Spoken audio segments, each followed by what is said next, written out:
Welcome to USA Global TV and Radio, where our mission is to provide education, entertainment, hope, and inspiration. USA Global TV and Radio connects you with experts and audiences all around the world every single day to help you succeed in business and to live a richer life. Visit us at usaglobaltv.com to learn about career and life-changing training and mentoring programs like the Listening Mentor. Subscribe to our newsletter to stay informed about our special programs and offers. Discover how you can become a guest on one of our shows or a host or producer of a USA Global TV and Radio show of your very own. That's USA Global TV and Radio, where the doctor is always in.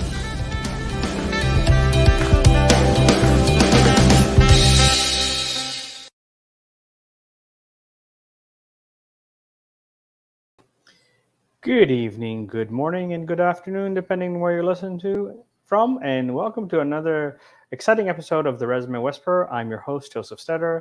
I decided to go solo again this week because I want to kind of go back and circle on the importance of not being cookie cutter.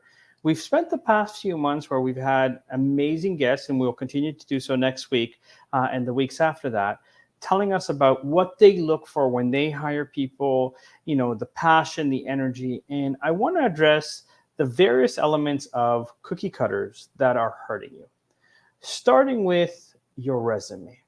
Okay. If you go to most government agency, military agencies that help individuals get back in or get into the private sector, they teach you a formula that's been around for about 40, 50 years that is supposed to prepare people for the Industrial Revolution. In case you haven't noticed, we are now in the technological revolution, not the Industrial Revolution. So giving me a cookie cutter black and white resume with the same fonts of Arial, Calibri, or Times New Roman, because those are usually the defaults in Microsoft Word or Google Docs, giving me those black dots or circles, hyphens, or even squares are boring. Having, you know, same generic information that says that you're hardworking, dedicated, committed team player is redundant, okay? Telling me that you have 10 years of experience and that you're, you know, very good at what you're doing is very good.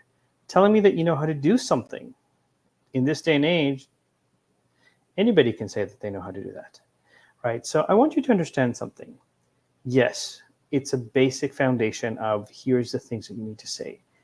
But even if you're using AI tools like ChatGPT or some of the other resources that exist, ChatGPT understands some of the words on the applicant tracking system, but it never tells your story. If those of you who watched the movie Legally Blonde, when Elle Woods or Reese Witherspoon applies to both Harvard and the internship, once she gets there, she submits a pink scented resume. And everyone looks at it and goes, it's pink and it's scented. But they remember it. Now, why am I saying this? Because you can do a lot of little things individually or in combination to help you stand out, like add colors to your headings. It breaks the eyes. So if you've noticed, my background is purple. I usually wear purple because it's my favorite color. It's part of my branding. Everything that I do, purple is involved. So if I have my headings in purple and you have an HR that's looking through 350 to 5,000 resumes and kind of just flipping through them like a deck of cards, if there's purple, it'll catch their eye. Just changing the color of your headings. It doesn't need to be big changes. Your bullets, instead of the black dots or circles, right, or hyphens, go into symbols or go into your bullets in Microsoft Word, even in Google Docs. And there's an option for a diamond, there's an option for an arrow, there's an option for a check mark, there's an option for kind of a little squiggly line that's a little bit more colorful. But again, it's very subtle, but it'll help you get noticed.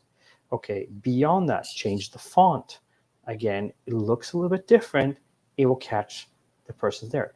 I am not a graphic designer, but if you go to insert text box in Microsoft Word or in Google Docs, there's pre-templated formulas or templates that will give you slight modifications to your resume, which will make your resume stand out. Now, throughout the past few months that I've talked about, I've emphasized the importance of telling me the results or the significance of the work that you've done, the problems that you've solved or that you've addressed. Not telling me that you know how to do something. You know, every profession, I'm going to use accounting. If I meet an accountant that does not know how to do financial statements like balance sheets and income statements, my first question to them is, how are you an accountant? Because by definition, whether you get designated or you go to university or college to study accounting, you learn how to do financial statements. So telling me that you know how to do it means nothing. But if you can show me how you did it better, faster, or different, you've got my attention. And in a resume, especially now more than ever with all these AI tools, a lot of people are struggling to get noticed because they're doing the same thing as everybody else and hoping for the best. Be different, okay? Add a little bit of personality, a little bit of flavor to your resume. Even if you have a quote at the top of your resume beside your name, it's something unique. It's something that catches people's attention. Try to add a little bit of humor. One of my favorite all-time resumes was a resume of a marketing person that had interesting observation and additional interesting observation about his job. Now, this was very random. So, for example, one of his jobs in his careers was a cab driver. And under interesting observation, he wrote, "Did you know that a cab driver's diet consists of coffee, cigarettes, donuts, and chips?" I found this hilarious. And then under additional interesting observation, he wrote, "Did I mention that a cab driver's diet is coffee, cigarettes, donuts, and chips?" He worked as a manager in a restaurant and had a patron come in and ask them if they stock albino zucchini. Again, very random, but if I'm hiring somebody from marketing, he's got my attention because his resume is creative and stands out. So do even small and subtle things so that your resume stands out just a little bit, just enough so that people put you in the spot. Remember that when employers look at your resume initially, they're spending 8 to a maximum of 30 seconds looking at your resume, which means that they probably read the top third to the top half of the first page of your resume. So make sure something catches their attention. Now, if you've worked for big organizations like EA Sports or, Amazon or Google, even putting the company's logo on your resume will stand out because people will recognize the logo right away and it will draw their attention. Create boxes, move some of the information, make it look like a newsletter. There's a variety of ways. Now, If you go networking, and I'm a strong believer that networking is actually one of the best ways to find jobs. Stop looking the same as everybody else. We've been taught that for men, you should wear a blue or gray or black, maybe brown suit, and then a blue shirt, a white shirt. Typical, cookie cutter, very professional. You know, when you start going to bigger networking events where there's thousands of people attending, tens of thousands of people, you want to stand out. So I mentioned my favorite color is purple. So when I go to a networking event, I always wear a purple dress shirt. Most of the episodes that you see me in, I wear a purple shirt. Why? It's part of my branding. I have a purple bag. I have purple pens. My business cards are purple. Okay. My notebook is purple for me to take notes. So when there's, let's say, tens of thousands of people at a networking event, and I send a follow-up email and say, hey, I'm the guy in purple, I stand out. People remember that. They might not remember my name, but they remember the purple. Now, if purple's not your thing, it's mine. You know, when I lived in Ottawa, Canada, there was a guy that would run networking events, and he was known as a fedora guy. He had the most neon-colored fedoras you could possibly imagine. People didn't remember his name, but they're like, "What's the guy with the fedora?" The guy. Everybody knew about the fedoras. So for men, this is how you can distinguish yourself from everybody else. Start with something simple, a creative tie, like do a Picasso tie or a Mickey Mouse tie. It's a conversation starter. Have a unique watch. Okay, if you support certain organizations, have a pin or a brooch that demonstrates that. That's a conversation starter. Okay, if, again, depending on your culture and body fit, wear colors that are a little bit more noticeable, whether it's the actual suit, whether it's your dress shirt, whether it's anything of that. There. Again, the accessories, the watches can be a great tool. Ladies, you have a ton more choices than men because you can have flip-flops that have a flower on them, and that's memorable.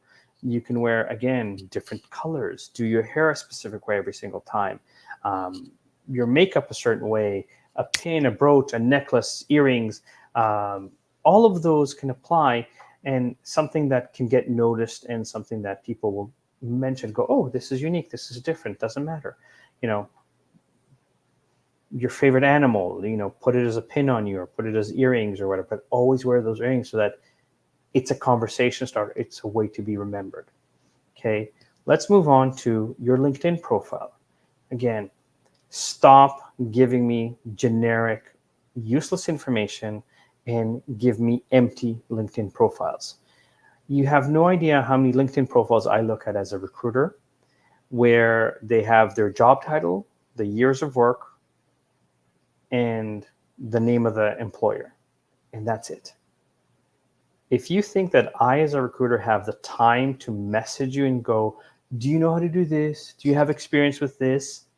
No. And you're wondering why no one's calling you or no one's excited to speak to you about your profile? Because it's generic, it's cookie cutter. So stop that. Give not only the technical skills that you put on your resume, but also on your LinkedIn profile. Make sure that you have lots of technical skills. Make sure that you quantify your results. Don't assume that they'll ask you this in the interview, because the problem many people are having today in North America is they're not getting the interview. And they're not stopping to reflect internally and go, why am I not getting the interview? I know I'm really good at what I do. I've produced results. And have you thought about the results? You know, did you make money? Did you save money? Did you increase efficiency? At the end of the day, no one's hiring you because there's a couple empty chairs in the office and it looks weird that there's empty chairs. A company's hiring you to make them money, to save them money, or to increase their efficiency. All of those overlap. So can you come up with ideas that will get the market share or more sales? Can you research resources that will save money? Can you automate things or use technology, and especially now with the explosion of AI, that will make things faster, easier, and better, more efficient, where there's more access to data, where there is an opportunity to say, this is different. Many companies still use paper and pen. And again, depending on the size of the business and whether it's a local business or a global business, in a global business, paper and pen doesn't work as well. But, when you can start automating certain things, when you can start inputting things, let's say in your accounting software and engineering there, you can do more of the harder things, the things that are what you're really needed for, when you find solutions to the little things. Okay. So make sure that you take the time on your LinkedIn profile to give me some information. Have some posts, especially if there's companies that you're interested in. Speak about those companies or find articles about those companies. Post and ask questions or make comments or give insights. You'd be surprised how many companies actually look at your social media profile before hiring you. So if you're engaging in conversation like, oh, this company just came out with this product, and here's why this product is great, and here's why they're innovators and they're leaders, and this is kind of regularly in your there, these companies will reach out to you. They will be excited about talking to you. Okay, so it's very important that you make sure that recruiters like myself, headhunters, agencies, whatever name they go by, don't need to guess how good you are. Just because you have 20 years of experience doesn't mean you're good at it. I spoke recently to a CFO who's been a CFO for over 20 years. When I started asking him questions, I said, have you ever done any mergers and acquisitions? He said, no. I said, have you ever done any complex financial reporting? He said, no. I said, have you ever done any kind of financial modeling of risk? He said, no. So I said, what do you know as a CFO other than the fact that you've had a title? He's like, oh, I know how to do transactions. I go, okay, but that is one piece of what a CFO does. And so he's struggling to find work right now. And the reason he's trying to find work is because he assumes that because he's been a CFO for 20 years, companies will be drooling to speak to him. No, because there's different levels of CFOs. There's different levels of knowledge and understanding. And the more you understand that, the better you'll be. Now, LinkedIn, resume, notice I'm saying the same things about standing out. Same thing with your interview. Okay, even if you're asked cookie cutter generic questions like, tell me about this job, it is amazing to me the autoresponder that the majority of people give me. Oh, I'm really hardworking, I'm dedicated, I'm a team player, I love my job. If you think that answer is going to get you hired, I'm sorry. The majority of jobs in North America are hired based on people liking you, not your technical skills. With a few exceptions. If you're a brain surgeon and you're really good as a surgeon, nobody cares about how obnoxious you are as a personality. They care about your skills. Okay, most surgeons, if again they're that good and they have a reputation, they can be a little bit arrogant, they can be a little bit off-putting because it's the genius of the surgery that people care about. If you're an engineer and you're extremely specialized, nobody cares if you're arrogant. But even engineers, accountants, IT people, tons of people that know how to code, tons of people that know to do the job. But what makes you better? What makes you different? Your personality, of course, your energy. Stop coming to interviews like this. You're not exciting anybody. Be excited, be present. Shoulder blades back, chest out, speak from your diaphragm. Show that you're passionate about the work they do. Show that you know what you're doing in the way that you have solved problems, that you've produced results, that there is significance or meaning to your work. Okay? Again, I've talked about my own career. I've had a multitude of jobs. I've worked in sales in a wide capacity, from retail all the way to, $100,000 deals. But when I speak about the results that I produce, people trust my ability to sell. when I just say lingo, it's good for the algorithms of Indeed and LinkedIn, but not good to get you hired. People hire people they like. So smile. 95% of people forget to smile during an interview. It's amazing how that little thing can cost you the job, right? Stop giving generic answers. So most interviews will say, tell me about this job. Stop being autoresponder. So whether you use a STAR system, situation, task, action, result, the PAR system or CAR system, problem, action, result, or case, action, result, whatever you want to call it, the ADA method, the SMART method, quantify the work that you do. Make sure that you highlight how good you are and the value you bring, okay? Software developers, it's not about who knows the most technology. It's about understanding how to solve problems where through your code, you can make things faster, better, different, or other. Again, I am repeating this because I want you to understand that this concept of faster, better, different, or other with results is the key to success in the workforce. Even in military, you are taught the standards. This is how you behave. This is how you do your bed. This is how you fold your clothes. This is, the training that you have to go through. But the individuals that get the stripes, that get the title, that get the promotions, are the ones that can make decisions, are the ones that produce results that weren't the normal expectation. Let me repeat. It's the ones that produced results, that took action where if somebody passed away, like let's say the platoon leader passed away, and you made a decision that saved the platoon, or you made a decision that captured territory, or you did something different, that's when you get promoted. That's when you get noticed. Because again, no different in a company setting. If a company has 100 employees or 10,000 employees, the people that advance are not the people that are doing the bare minimum to earn their paycheck. These are the people that are being proactive. These are the people that are coming up with ideas and solutions. These are the people that are doing things faster, better, or different than everyone else. So I need you to understand the importance of that. Now, in the interview, also, if you're asked about your strength, to me, this is a kind of redundant question. Stop giving me the same terms everybody uses. I'm a hardworking, dedicated, committed team player. Okay. If you're going to use those terms because you truly believe those are your key characteristics, define them. Give me a story. Give me an example.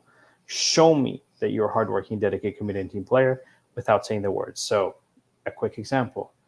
I worked for a company where I was part of a team of 10, and we needed to deliver A, B, and C. The nature of the project required us to kind of add things to the project as the project developed and prioritize what needs to be done. Because we were in regular communication, and if I didn't communicate and share what I was doing, my coworkers couldn't do their job. We finished the project ahead of schedule, on budget. We got recognized as a great team. That's what companies want to hear. I worked for a company where I did 3 weeks of overtime without pay to make sure that the project was done on time and on budget. Now you've demonstrated hardworking, dedicated, committed team without just saying blah, blah, blah words. And sadly, the majority of people that I've encountered, even when I interview candidates from my client, just give me blah, blah, blah. Even when I change the question to them, they still give me blah, blah, blah. What are you most proud of in this job? What are your 3 biggest achievements? I'll ask that question of my candidates. And I get, well, I'm a team player and I know how to do my job. If you think that excites me, you're gravely mistaken. So stop giving me the generic responses that we've had for the past 40 years. Again, we are no longer in the Industrial Revolution, we're in the technological revolution. And yes, there's technology that might be able to do certain things faster than humans and possibly better. okay? But we still need humans to give input. We still need humans to give the story. We still need humans to measure the quality of the results. You know how many, let's say, AI videos I see right now, and I'm a human being. I do not talk like this. AI videos do, right? AI videos might go, here's the content, but I will tell you, here's the story, here's the experience, here's something that's memorable or unique or different, okay? Similarly, very popular question. Most people kind of do this very wrong. Do you know how to do this technicals thing? If you don't know how to do it, the typical answer is no, but I'm a quick learner. I got to tell you, in 20 years of recruiting, I've not had a single person say to me, no, I don't know how to do this, and it will probably take me 2 to 3 years to figure out how to do it. Okay, so telling me that you're a quick learner does not mean anything. Rather than saying no, because the moment that you say no in an interview, you've lost the interview. You are not getting the job. Give an example of something similar where this is what you did, this is the problem you solved, and this is the result you produced. Because as a recruiter, I can tell you, if a candidate that I'm interviewing has 60%, 60, of a job description, I consider them a great candidate. Because if my candidate is missing technical skills, great companies will pay for you to train in those technical skills. But your personality, your behavior, your attitude, your leadership, your communication, you either have it or you don't. Okay? And if you want to know why nobody's noticing you, why you're not getting ahead, why, your coworkers are being promoted and you're not, it's because they're doing more than you. Not in the amount of hours that they work, but in the results that they produce, in the energy that they have, in the passion that they show for their job, in their attitude, in their understanding that every organization has a structure and there's leadership, whether it's earned or not, that exists. And so you need to learn what that leadership wants to see for them to notice how great you are and to give you opportunities to do more. Very simply said. Okay. But again, stop giving me generic, I know how to do this, or I'm, I have experience with this. Experience doesn't mean anything. Okay. Just because I took one coding course does not make me a coder. Just because I understand the foundations of accounting, I hire good accountants, not because they have the most designations. I hire accountants that when I speak to them and I say, here's my business model, for example, what are some ideas that you would have to help me minimize some of the taxes that I have to pay? And I listen to their ideas. And I hire those accountants that kind of go, oh, you can do this and you can do this, and we can defer your taxes here and we can do this, because those are better ways and legal ways to kind of pay less taxes. Lots of accountants out there for me to choose from. But I'm choosing the ones that give me insights that others aren't. That take the time to ask me questions about my business and then offer solutions rather than just go, oh, we're an accounting firm, we can do this and we know how to do all this and here's our fee, kind of thing. Same thing with marketing, right? I've had to learn the hard way because maybe I'm a little bit stubborn, but I've used 5 different marketing agencies that promised me the world and produced 0 results. 0. And I've learned it's no longer about if you're SEO designation or Google certified or Facebook certified. I don't care. It's, do you ask me questions so that you have a sense of my brand, my positioning, my business model? And if the answer is no, thanks, next. I'll find the right people that do. So this show is about you understanding that being the same is what has been taught to us, because it's much easier than getting people to think for themselves. It's much easier to create a system where everybody's the same and you can score the sameness. But today, more than ever, it's what makes you unique. Why are you different? How good are you at building rapport? How good are you at paying attention to details? Anderson Consulting used to be notorious for asking the following 3 questions of their candidates to see how well they think they fit. The first question was, how do you stuff an elephant into the freezer? And then they would just be quiet and wait to listen. The majority of people would be like, oh, you have to chop it up and, into little pieces. But here's the thing. The candidates that went and said, how big is the freezer? And we're told, oh, it's a meat, it's a full-size meat freezer. Like it's a, you can have vehicles in it. Understood that the simple answer is open the door, put the elephant in, close the door. That was the simple answer. Then the next question that Anderson Consulting used to ask is, how do you stuff a giraffe into the freezer if you can only put one animal at a time? Again, simple answer is open the door, take the elephant out, put the giraffe in, and close the door. And then the third question, to see if you're paying attention to details or not, was, if all the animals in the jungle are meeting except one, which one's missing?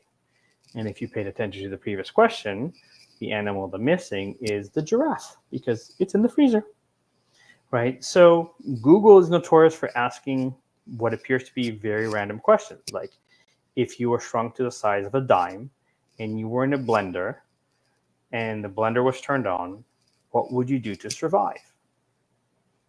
And again, there's a correct answer, but it's also the logic that you use to solve the problem. Okay. An engineering question, which many engineers actually fail this question because it's hard to them just to hear the question. But if you have 3 light switches side by side outside a door that is completely sealed, it's completely dark and you can't see inside, you're allowed to flip 2 switches, not necessarily at the same time. How do you know what's the right switch to turn on the light inside? Because you can only open the door once. Now, for a lot of people, if I draw out the switches and I say, you can flip this one on and off, then flip the second one, how do you know which is the correct switch? Now, there's a logical answer to this question. The logic is that if you flip the first switch, let's say for 5 minutes, and then flip it off, and then turn on the second one and open the door. If the light's on, it's the second switch. If the light is off, you go near the light bulb and you put your hand near it. If the light bulb's hot, it's the first switch. If the light bulb's cold, it's the last switch that you didn't touch yet. Okay? But again, that question is designed to see, when you're put in a situation where you have to think on your feet, do you have logic in your approach to solving a problem? I don't need to know that you're an engineer. I need to know that you can solve a problem. Okay? So understand that companies are hiring you to make the money, save the money, or increase their efficiency, which means you can solve problems. You can come up with solutions. You can offer suggestions or ideas that either have never been done or have been done many, many eons ago in the past, but has been since forgotten. Okay? And this is where that insight, that conversation, and in essence, a culture that recognizes the importance of its people makes all the difference, and is why companies like Google and Facebook are so successful, because they have a culture of their people first, and recognizing that no matter what level or what title you have value to offer within the company and the organization. Okay, and so understand that cookie cutter, again, Cookie cutters are meant for cookies, not for your resume, not for the way you dress, not for the way you talk, not for the way that you present information in an interview, not the way you network, because, I'll be attending a networking event where there'll be 40, 50,000 people there. If everybody's wearing a gray suit or a black suit with a white shirt or a blue shirt, and everyone's having the exact same conversation, how successful do you think they're going to be following up after the event? I can guarantee you that when I follow up, I have a watch that I wear that's very unique. I wear purple. I have a purple bag, purple pen, purple shirt, purple, business cards. My websites are purple. And I say I'm the guy in purple. I also have a few other tricks so that there's multiple triggers so that they remember who I am. This is how in my recruiting business, I was able to get clients that most recruiters would give their right hand for. Global clients like Deloitte & Touche, Apotex Pharmaceuticals, Eli Lilly Pharmaceuticals, Tata Consulting Services, and many, many more, because I didn't come and say, I'm the best. I came and said, here's how I will service you differently. Here's how I listen to you. Here's proof that I listen to you, because I'm never going to spam you with resumes. I'm going to give you the best of the best, the cream of the crop kind of thing. And there's a level where when you listen, I remember once being asked, what's the difference between listen and silent? Because when you're actively listening, you have to be perfectly silent. And when you're silent, you're present to listen. So even though they're an anagram of each other, they're the same, because most people hear, they don't listen. And the difference is because when someone's speaking to you and you want to give them an answer or you want to give them a solution, I know that sometimes with my wife, I'm so solution focused and I'm so logical and kind of process focused. But sometimes just my wife needs to vent. So we've kind of made sure that we kind of say, I just need to vent. I'm like, okay, I'll listen to you and I'll just be present to everything that you're saying and let you go through the emotions. But if my wife doesn't give me the cue that she just wants me to listen, I'm very pragmatic. I'm like, okay, you're focusing on negative now. Let's focus on positive. Let's focus on results that we can do. Let's focus on solutions, because it's a much better energy than focusing on the negative and fear and, oh my God, this is going to happen, or this might happen, or this didn't happen. And just have gratitude, have faith in whatever you believe in and thank them, whether it's God, Buddha, Allah, Christ, whatever it is, gratitude. Thank them for every opportunity, every experience, because even the difficulties are learning moments, are opportunities for you to grow, to not do the bare minimum. So, very important. Cookie cutter is not the answer. It is not the solution unless you want the same job that everyone has, that no one ever gets promoted at, and that nothing ever changes. Okay? No matter the industry. Amazon in the warehouse, they hire hundreds, if not of thousands of people. The people that get promoted are the ones that are not cookie cutter, are the ones that do a little bit extra, are the ones that go the extra mile. Okay? Napoleon Hill talked about the extra mile in his book, Think and Grow Rich. And we have forgotten the importance of that. As a guy, as a man, opening doors for others, being a gentleman, being polite, being respectful. If there's other people in the room, offering women, for example, out of respect, the opportunity to speak first. Little things, but they go a long way. Taking care of people, buying them a coffee, acknowledging them. These things make the difference. So I hope this episode has brought you value. Stop being cookie cutter. Start showing your personality. Start showing that you matter, and start showing that you can produce results that make a difference and an impact in a company. I hope you've enjoyed the show. My name is JosefStetter, and this is the Resume Whisperer Show. Have yourself a great night, a great morning, or a great afternoon.